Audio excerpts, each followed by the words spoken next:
চলে এসেছি আরও একটা নতুন ভিডিও নিয়ে। তো আশা করি তোমরা সকলে খুব ভালো আছো, আর আমরাও বেশ ভালোই আছি।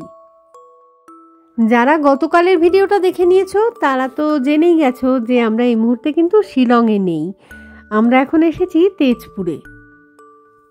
অ্যাকচুয়ালি আমরা কিন্তু ঘুরতে যাচ্ছি অরুণাচল প্রদেশের পরশুরাম কুণ্ডে। এখন একদিনে তো অতটা ডিস্টেন্স যাওয়া সম্ভব নয়, তাই জন্য হল্ট করলাম এই তেজপুরে। booking.com দিয়ে এই হোটেলটা বুক করেছিলাম। তো এত সুযোগ সুবিধা না এখানে কি বলবো। তো রান্নার সব রকমই ব্যবস্থা রয়েছে, গ্যাস রয়েছে, বাসনপত্রও রয়েছে, এমনকি কৌটো করে চিনি চা পাতাও রাখা রয়েছে। তো সেই কারণেই আজকে একদম সকাল সকাল ঘুম থেকে উঠে বসিয়েছি চা। জলখাবারটা আজকে আর এই মুহূর্তে খাবো না, তো পরে যখন আর কি ঘুরতে বেরোবো তখন সিটির মধ্যে কোনো না কোনো দোকান ঠিকই পেয়ে যাব। দুধ আর পাউরুটি যখন কেনা রয়েছেই, সোনুকেও সকালবেলায় দুধ পাউরুটি খাইয়ে দেবো। আর এই কুলটা কালকে বোধহয় পথে কোথাও একটা কিনেছিলাম, মনে পড়ছে না জায়গাটা এই মুহূর্তে। তো যাই হোক, স্নান কমপ্লিট করে আমরা কিন্তু রেডি হয়ে গেছি।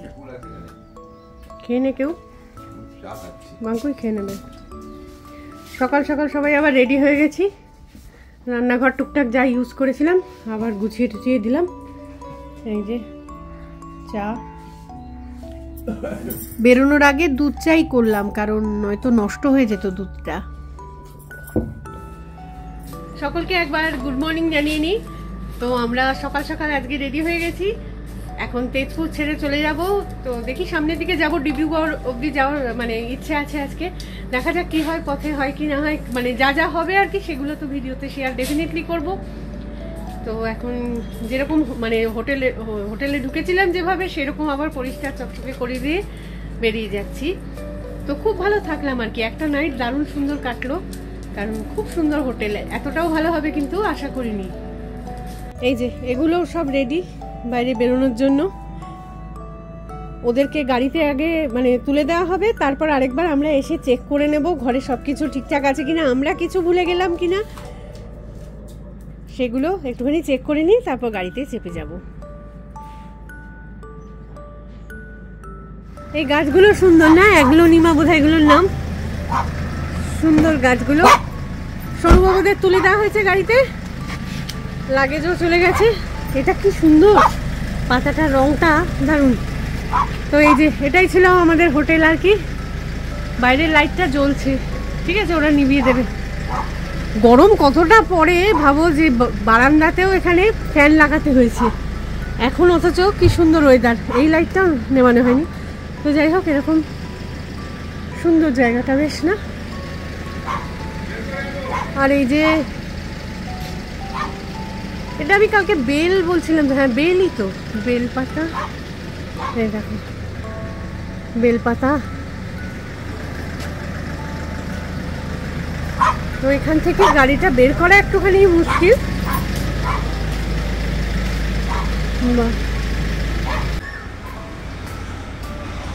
আরে এক্সট্রা, আমাদের এক্সট্রা মনে হচ্ছে দেখে। সামনেটা কোকিল ডাকছে। কালকে রাতের বেলায় যখন এসেছি, এসব দোকানপাটগুলো সমস্ত খোলা, লোকজন রাস্তা দিয়ে যাচ্ছে, গাড়ি ঘোড়া একদম জমজমাট, মানে চেনাই যাচ্ছিল না জায়গাটাকে।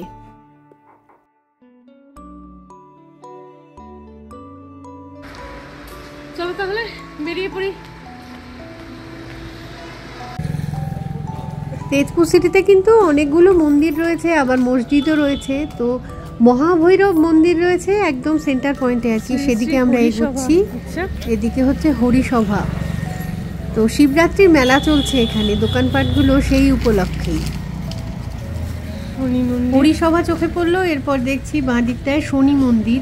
এই দেখো আবার একটা এক্সট্রা, এখানকার মানুষজন বোধহয় খুব এক্সট্রা চড়ে। এই যে মেলায় ভাজা জিলিপি, কটকটি, এগুলোর সব দোকান। গাছের মার্কেট বসে গেছে এখানে, কি সুন্দর।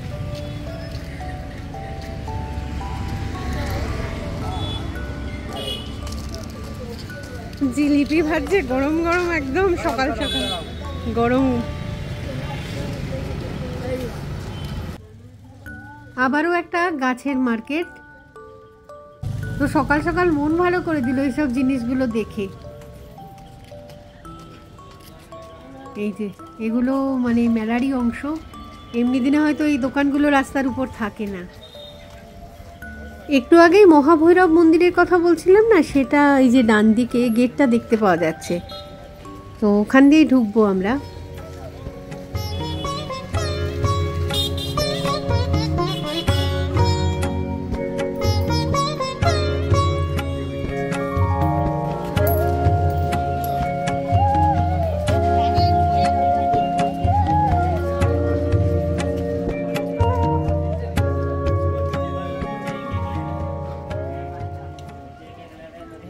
ভিতরটাতে ঢুকেই কত বড় একটা শিব ঠাকুরের মূর্তি, ভারী সুন্দর। মন্দিরের ভিতরে বোধহয় ধূপ মোমবাতি জ্বালাতে দেয় না হয়তো, এই যে ডান দিকটায় প্যান্ডেল মতন করেছে না, এইখানেই সমস্ত ধূপ মোমবাতি জ্বালাতে বলা হচ্ছে আর কি।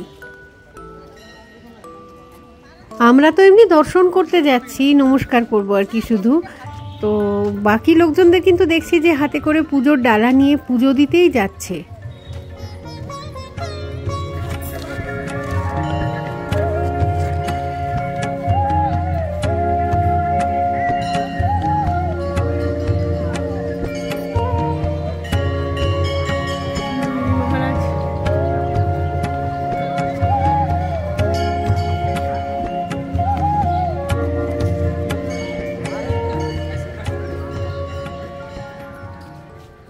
কত বড়, কত সুন্দর একটা মন্দির, আর ভিতরে যে শিবলিঙ্গ আছে সেটাও অনেকটাই বড় আর কি। যাব ভিতরে সকাল 5টা থেকে বিকেল 7টা অবধি আর কি, যে কোনো সময় এই মন্দিরে আসা যায়। মন্দিরের ভিতরটায় ঢোকার জন্য মেয়েদের একটা লাইন আর ওদিকটা দিয়ে ছেলেদের একটা লাইন করেছে। তো বাঙ্কুর বাবা ছেলেদের লাইনটাতে চলে গেল আর আমি যথারীতি মেয়েদের লাইনটা ফলো করছি। তো এখানে না প্রচুর পায়রা, তারপরে বাঁদর, এগুলো চোখে পড়ছে। এই মন্দিরে প্রতিদিনই কিন্তু অল্প স্বল্প ভিড় তো হয়, তবে বেশি ভিড়টা হয় এই শিবরাত্রি, দুর্গাপুজো, বিহু এই সময়গুলোতে। এত সকালেও লোকজনের ভিড় কিন্তু ভালোই রয়েছে, আমার সামনেও লাইন রয়েছে, আবার পেছনেও কতজন দাঁড়িয়ে গেছে। সবাই কিন্তু সুন্দর লাইন মেনটেন করছে। এই দেখো কত পায়রা। হ্যাঁ, এক একজন কি করে মানে পেছন থেকে এসে তাড়াহুড়ো দেখে এমন একটা হাবভাব দেখায় যেন সামনে কেউ তাদের জন্য ওয়েট করছে বা লাইনটা মেনটেন করছে আর কি। জানি না আগে গেলে কি ঈশ্বরের একটু বেশি কৃপা পাওয়া যায়, কে জানে। যাই হোক, ওইসব কথা এখন ছাড়ো, আগে যাই মহাদেবকে একটু দর্শন করে আসি।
বেরোলাম এখন, যাই আমি গাড়িতে গিয়ে বসবো, তখন বাঙ্কু আসতে পারবে আর কি। খুব সুন্দর মন্দির, ভিতরটা দারুণ সুন্দর, প্রচুর লোকের ভিড় এখনো, এত সকাল সকাল এসেছি তাও ভিড় রয়েছে।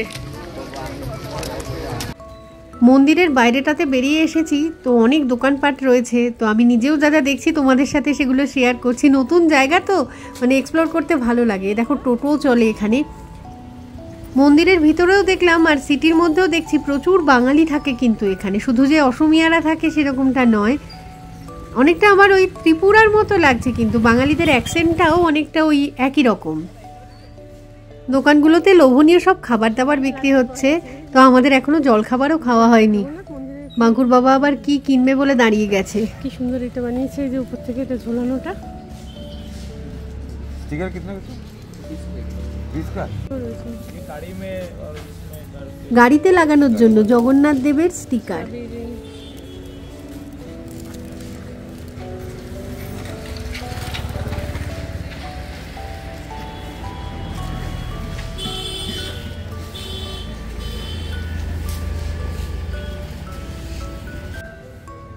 মাটি দিয়ে তৈরি সব ফল সবজি কি সুন্দর করে বানিয়েছে। আর এখানে সব ছোট ছোট গোপালের মূর্তি, শিবজির মূর্তি,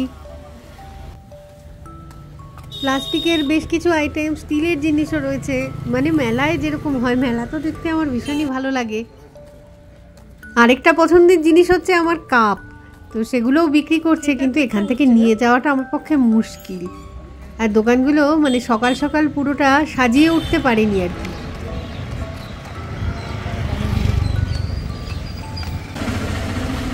জয় জগন্নাথ।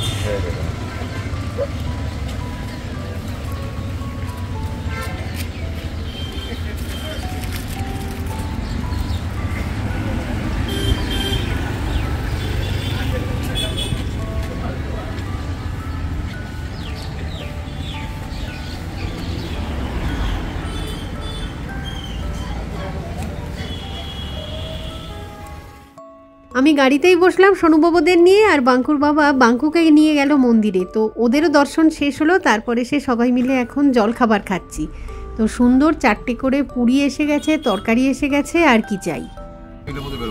হ্যাঁ, এদের রসগোল্লা বা জিলিপি কিছু একটা কিনে নাও। ঠিক আছে, দাঁড়া, জল খাচ্ছে। বাবাটা ছাড়, একবার ছোটকুকে দিয়ে একটুখানি। জার্নিতে সেরকম একটা কিছু না খেলেও রসগোল্লা পেয়ে গেলে কিন্তু এরা দিব্যি খেয়ে নেয় আর কি, জিলিপিও তাই। তো যাই হোক, খাওয়া দাওয়া শেষ করে আমরা এবার সামনের দিকে রওনা দিলাম। আজকে আমাদের গন্তব্য হবে ডিব্রুগড় কিংবা তিনসুকিয়া। তো চলো তাহলে আমরা এগোতে থাকি। আর এই ভিডিওটাকে এখানেই রাখছি, খুব তাড়াতাড়ি ফিরে আসবো আবার একটা নতুন ভিডিও নিয়ে। তো ততক্ষণের জন্য টাটা।